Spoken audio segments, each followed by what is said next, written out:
Bonjour mes chers élèves, comment allez-vous? J'espère que vous allez bien. Alors dans cette vidéo, nous allons voir un exemple du premier contrôle du français du premier semestre destiné aux élèves de la troisième année collégiale. Vous êtes prêts? C'est parti! En effet, ce contrôle se compose de deux parties essentielles. La première partie, on trouve des questions de compréhension, 10 points. La deuxième partie porte sur des questions de langue et communication, 10 points. Mais avant de lire le texte support, on va jeter un coup d'œil sur les questions. La première question. Complète le tableau suivant. 4 points.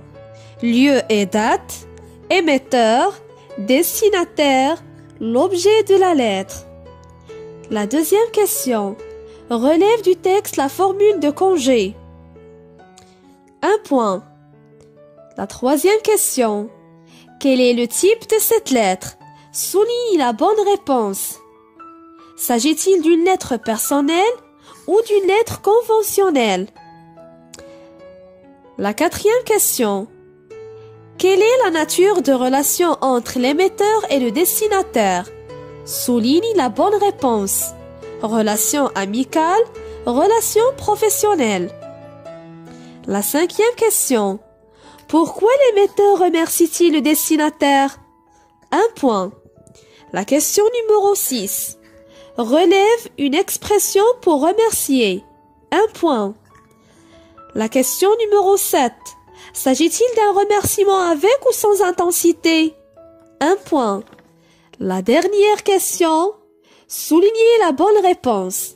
Le niveau de langue utilisé dans cette lettre. A. Courant, B. Familier ou C. Soutenu. La deuxième partie, langue et communication, 10 points. La première question, classe les expressions suivantes dans le tableau ci-dessous. 3 points. Inviter, accepter, refuser. Les expressions sont non, ce n'est pas possible. Oui, je veux bien. Tu viens chez moi demain? Désolé, je ne peux pas. Je t'invite à venir à la fête. Volontiers. La deuxième question. 2 points. Complète le tableau suivant par des phrases pour exprimer des vœux. Phrase sans verbe, phrase avec sujet plus verbe. Voilà la situation. Un mari présente ses vœux à sa femme en occasion de la Journée mondiale de la femme. La question numéro 3. Remplis le vide par les expressions adéquates pour former des phrases correctes. 2 points. A. Monsieur, changez de place s'il vous plaît. Demandez une autorisation. B. Pour tous les services que tu m'as rendus. Remercier. C. Prendre un café ensemble. Inviter. D. À l'occasion de l'Aïd, exprimer des vœux. La quatrième question. Complète le tableau suivant, 3 points. La situation. Tu refuses l'invitation de participer à un tournoi de basketball et tu justifies ton refus. L'énoncé. Je vous demande de bien vouloir m'autoriser à organiser une réunion dans la salle de conférence. Dernière situation, une future mariée invite son ami à assister à son mariage. Je lis maintenant la lettre. Agadir, le 15 juillet 2017. Brahim Radi, quartier Salam, rue Nahda, bloc 9, appartement 7, Agadir. À Monsieur Ahmed Naji, directeur de la société Freeze Climat, boulevard Menara, rue 30, Agadir. Objet, remerciement. Monsieur le directeur, je tiens à vous adresser mes plus vifs remerciements pour m'avoir accordé l'autorisation d'effectuer un stage d'une durée d'1 mois au sein de votre entreprise. Associé à votre travail, tous les jours, j'ai pu acquérir de nouvelles connaissances et des compétences clés pour mon futur bagage technique. Merci pour votre patience, vos explications détaillées ainsi que votre disponibilité quotidienne. J'exprime également à tous les techniciens mes remerciements les plus chaleureux pour toutes ces journées passées ensemble et souhaite à tous une très bonne continuation. Avec toute ma reconnaissance, je vous prie d'agréer, monsieur, l'expression de ma plus haute considération. Brahim Radi. Alors mes chers élèves, mettez la vidéo en pause et prenez quelques minutes pour répondre aux questions.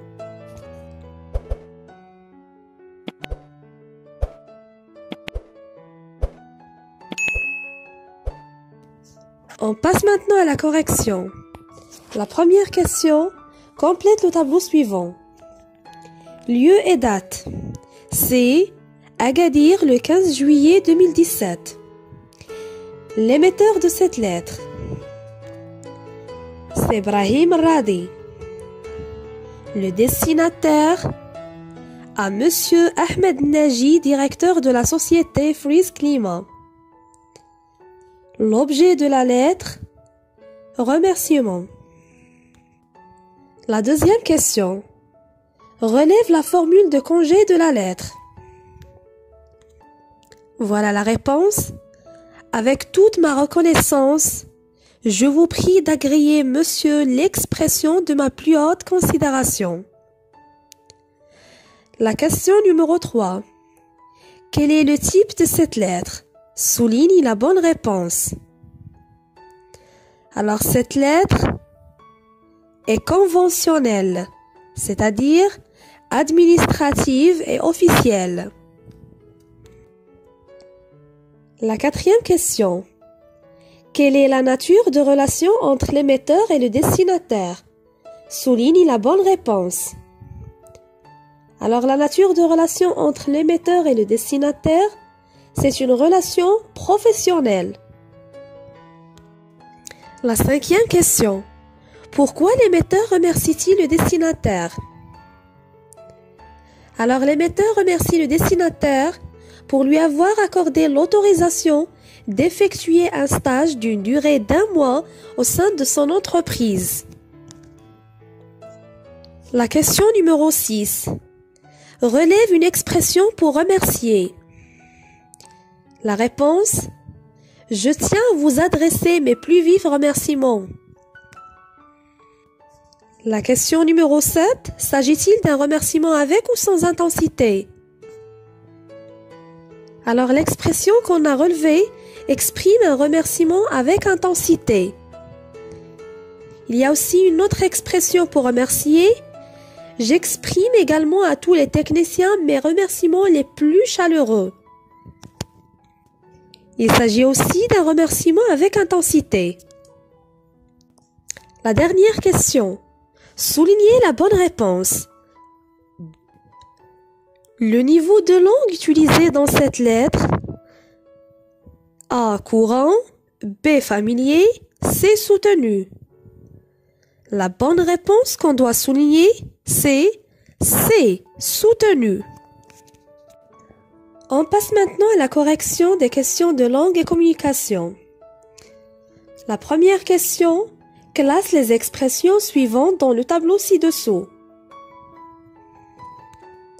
Non, ce n'est pas possible. Cette expression exprime le refus et donc c'est refuser. Oui, je veux bien. Accepter. Tu viens chez moi demain? Inviter. Désolé, je ne peux pas. Refuser. Je t'invite à venir à la fête. Inviter. Et la dernière expression, volontiers, accepter. La deuxième question complète le tableau suivant. La situation: un mari présente ses vœux à sa femme à l'occasion de la Journée mondiale de la femme. Phrase pour exprimer des vœux sans verbe. On peut dire à titre d'exemple mes vœux les plus sincères. Ou par exemple mes vœux les plus cordiaux. Meilleurs vœux. Tous mes vœux. Tout simplement, on doit présenter des vœux sans utiliser le verbe. Phrase avec sujet plus verbe. On peut dire par exemple Je vous présente mes meilleurs vœux. La question numéro 3. Remplis le vide par les expressions adéquates pour former des phrases correctes. Une expression pour demander l'autorisation. Par exemple, Monsieur, permettez-moi de changer de place s'il vous plaît.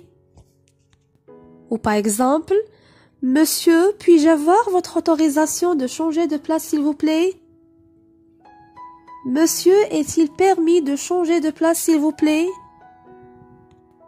B. Une expression pour remercier. Par exemple, merci du fond du cœur pour tous les services que tu m'as rendus. Un grand merci pour tous les services que tu m'as rendus. Je vous remercie pour tous les services que tu m'as rendus. C. Une expression pour inviter. Par exemple, on peut dire « Ça te dirait de prendre un café ensemble ?» Ou par exemple, « Nous pourrions prendre un café ensemble. » D. Une expression pour exprimer des vœux. À l'occasion de l'Eid, je vous envoie mes vœux les plus sincères. La dernière question. Complète le tableau suivant. La première situation. Tu refuses l'invitation de participer à un tournoi de basketball et tu justifies ton refus. Par exemple, on peut dire « Désolé, je ne peux pas, car j'ai beaucoup de travail à faire. » La deuxième situation. L'énoncé « Je vous demande de bien vouloir m'autoriser à organiser une réunion dans la salle de conférence. » La situation. Un professeur demande à son directeur l'autorisation d'organiser une réunion dans la salle de conférence.